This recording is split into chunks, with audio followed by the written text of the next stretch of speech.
Hello and welcome back. Today is a video that I have never done before, which is a VR. And this is going out to Zoey Tarot Reviews. Her channel and herself showed a video with a hashtag Lost and Found Tarot deck. And I wanted to show this little tarot deck of mine, which is the Victorian Flower Oracle. And it was put out by Magic Realist Press. And it is a lovely little deck. This is the little booklet that came with it.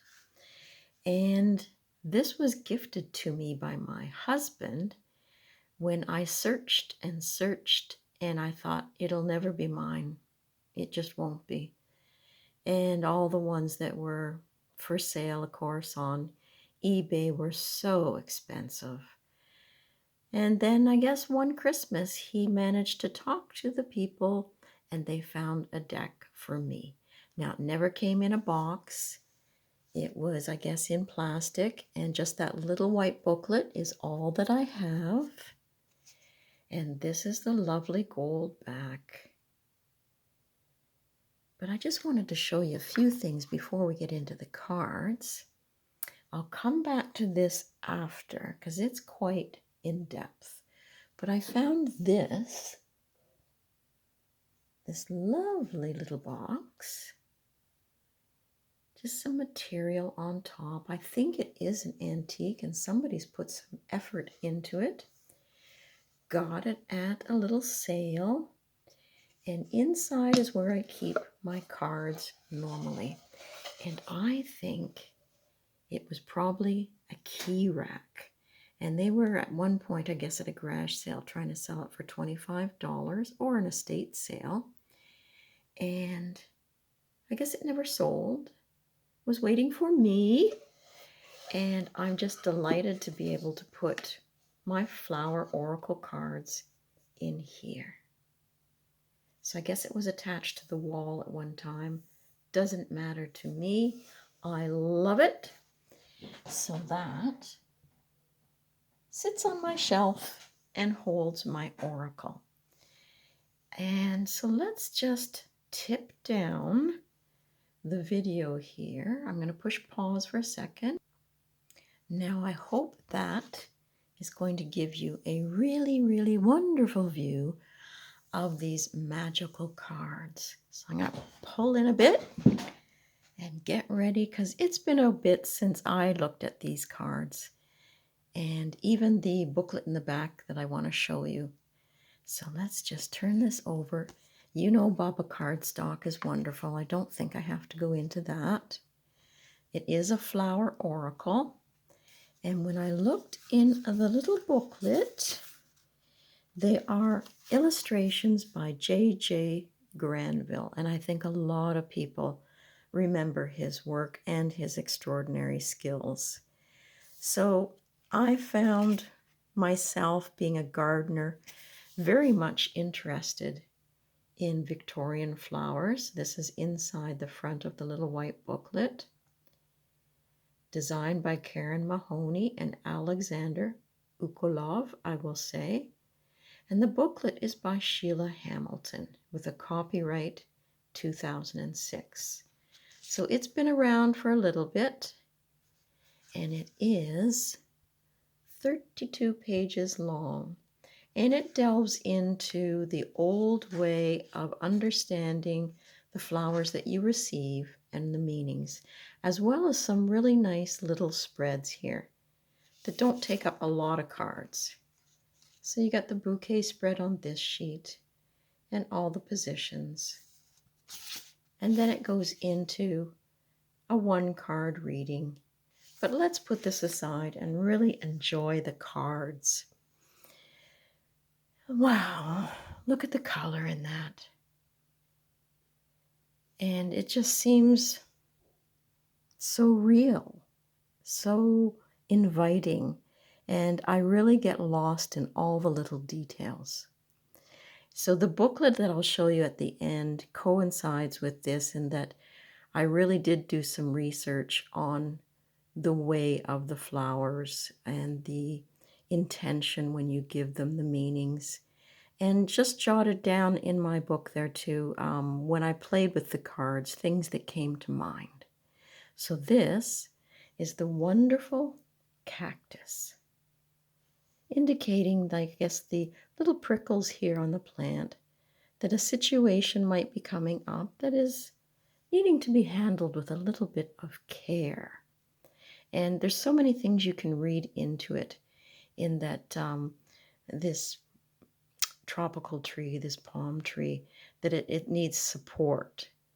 And you could go off with that and say, okay, there's a situation that you might need some support with in order to stand tall in a prickly situation. And then just, follow the stovepipe down to here. And a stovepipe in the olden days, it was like the phones. They were those party lines, and you would indicate sometimes, well, what's going down the stovepipe, and that would be referring to what's the gossip in the neighborhood. What's cooking. And this deck really does bring out the intuition for me. Okay, and these are all in alphabetical order. So there's Camellia, a hidden romance. And we don't know, I guess she's in a parlor because we have these candelabras here. And she's just sort of standing in the shadows. So if you know your flowers as well, you can pick up on all the other flowers that pop up into these cards. So there's our cornflower and poppy, indicating an admirer. And the wonderful little creatures down there in the corner playing music. Because when you're in love, when you are admired, it's like the whole world is a symphony and it's playing just for you. The dahlia, choices. And if you're a gardener, there are so many dahlias to choose from. Each of them as showy as the next.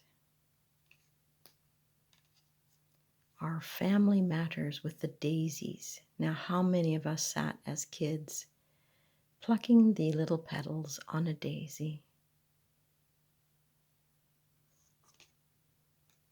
Flax. And that is a great couple of words to put for that card, skills and crafts. Because it does take some energy and a skill to create a beautiful even thread. The flower market.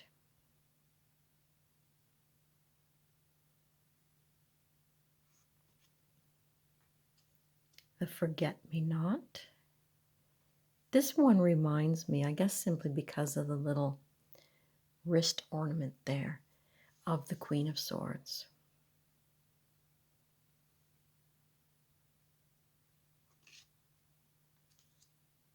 The grapevine.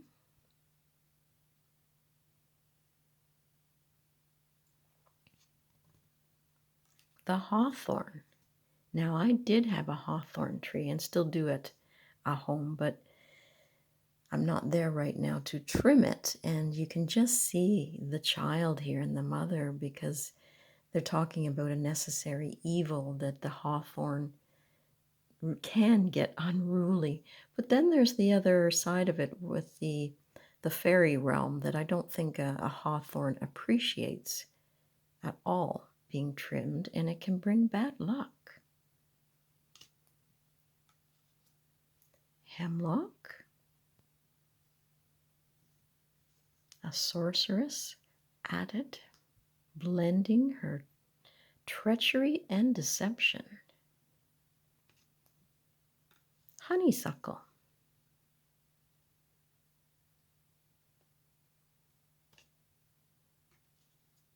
Jasmine.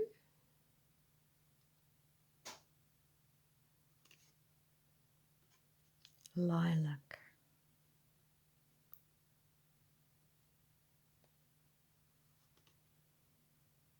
That's a very interesting card. Lily. It does remind me, because I think my mother-in-law referred to lilies as the flower that always appeared in church when there was a funeral. So she didn't appreciate receiving a lily.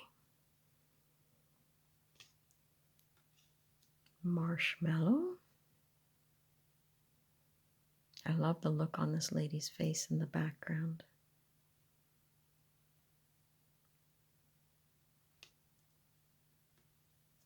Marvel of Peru. Now this little hat she's wearing made of a flower, it reminds me of the morning glories that trail along the fences.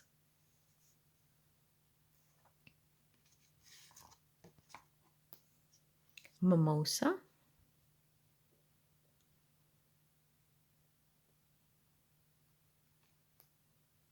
Narcissus.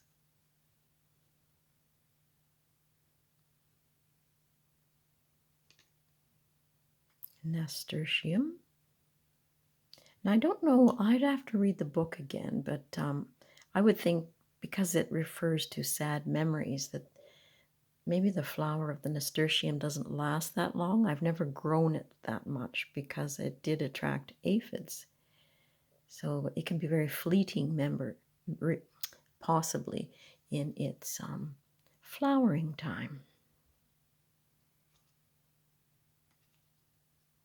Opium poppy. Now this reminds me of the Wizard of Oz. Orange flower. Now that brings back I can't speak today.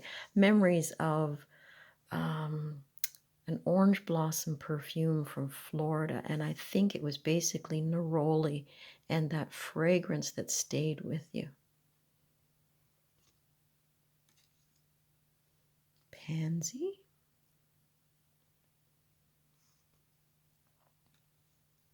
Peach flower.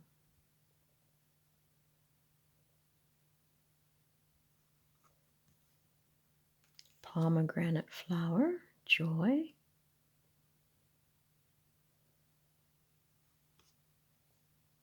Primrose and snowdrop. The expression on this lady's face is just priceless.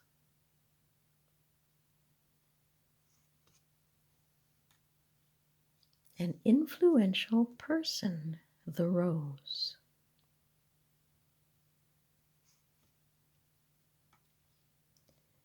Scabious and marigold. Sweet pea, needs and necessities. This girl looks like she's praying for rain, and this girl's sucking it back. Tea and coffee, friendship. The flower ball, isn't that fabulous?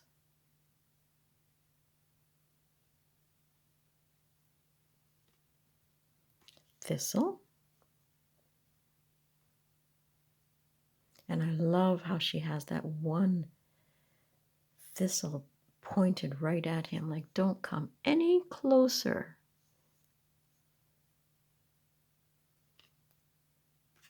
Tuberose and daffodil.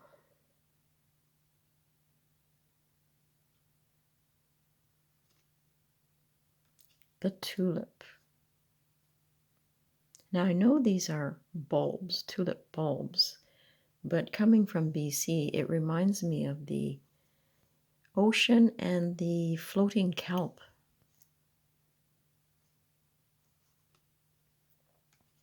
Verbena. Wonderful colors.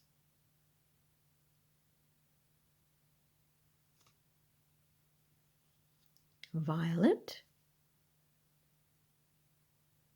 Just the detail. You could almost touch those leaves and feel the texture of them. Wallflower, this poor girl.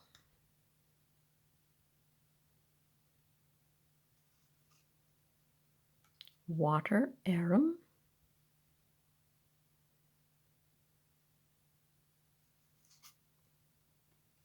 water lily. Very peaceful picture and contrasted with this vibrant red down here.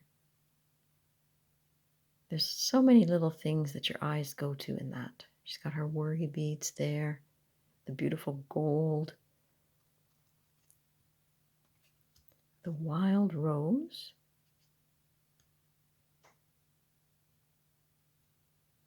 and I guess that's it for the cards. So let me just put these up here, and we'll put that to the side.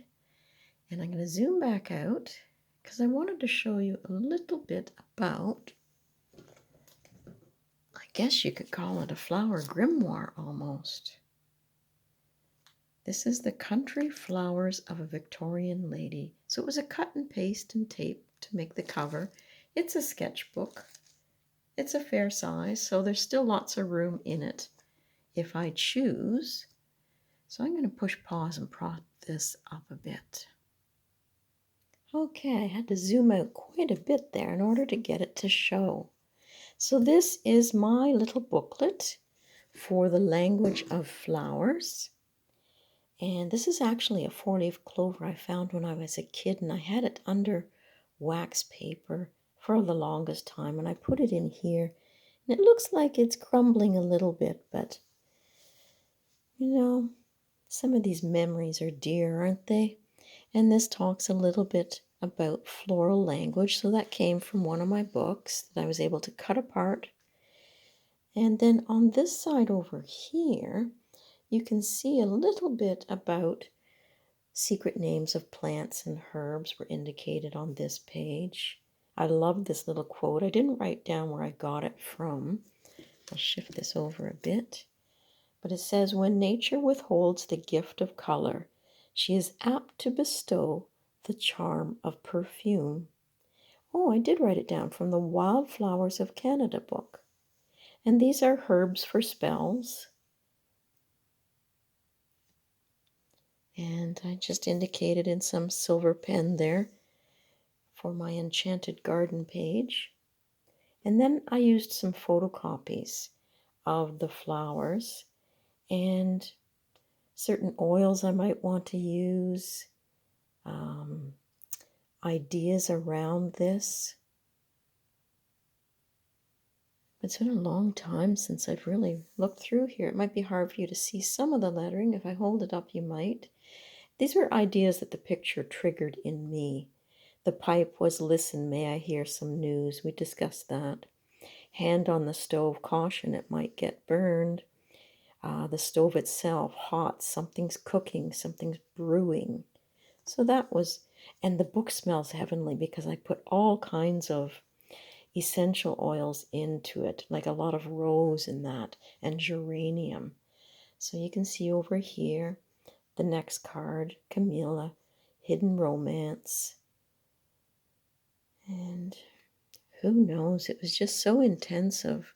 And then again, I tried to keep to what the picture triggers for me.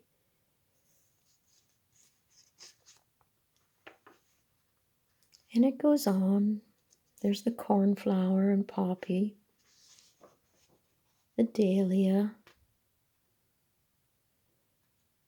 And, you know, because of the knuckles on the table here, I had written that the dahlia card, because it's about choices, it might be indicating that also there might be some cold, hard facts and decisions that need to be made. And it goes on from there. But I'm really enjoying the scent coming off the book. And that was the daisy. And if I found things in other booklets, like images of the flowers, a daisy chain being made there, because some of the books I was able to get were, you know, thrifted, discount, and I just chose whatever I wanted for the pages. Flax seeds, I actually put some in there. My flower market ball. I included a little sunstone here for strength to help her through this. And then I indicated it might actually have to deal with trying to put yourself above others and look your best.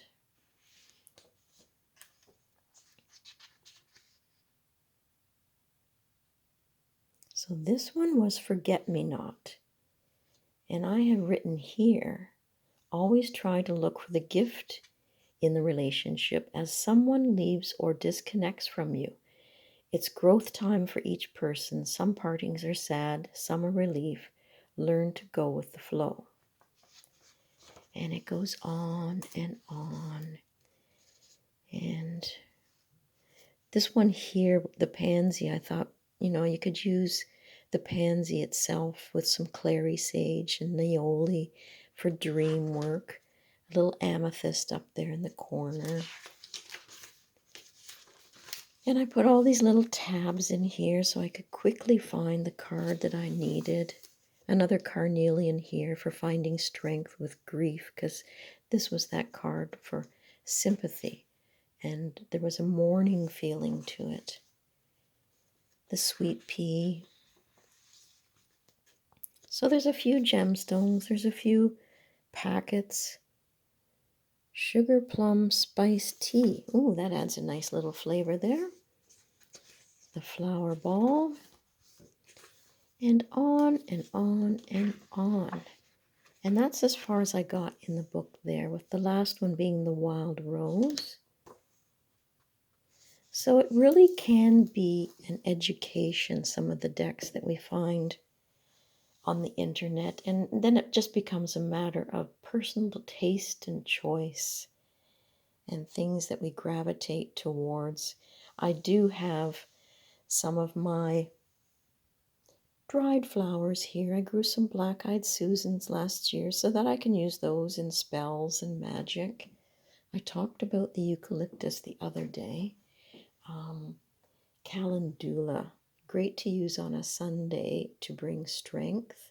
So all the little petals in there. I did collect some of the heather before it was all gone because I wanted some of that. And these are little forget-me-nots. So just tiny little spice bottles where I can stick a little bit for a little magic bag or for dressing candles. Well, I guess that is about it for this video. I've enjoyed it. I know it's not a deck that I had years ago that was lost, but it certainly was an oracle deck that I'm grateful for finding. And I hope you've enjoyed this. And if you have some other flower decks like I do, maybe this will spur you on, and maybe a book for you is something just to tell you a little bit about the flowers and the meanings, and to have the garden to compose these bouquets and put the messages out there would be a wonderful learning experience. But we don't nearly have that time anymore or the space to grow all those. But wouldn't it be fabulous? And as a lady of the Victorian times, that could be something that really occupied us and stimulated our minds and gave us some joy. And I hope that everybody finds a little bit of joy today. And this has been wonderful. And I thank Zoey for doing this little hashtag. This is my first hashtag I've ever done. And now it's to get it out there on my page. Have a great day.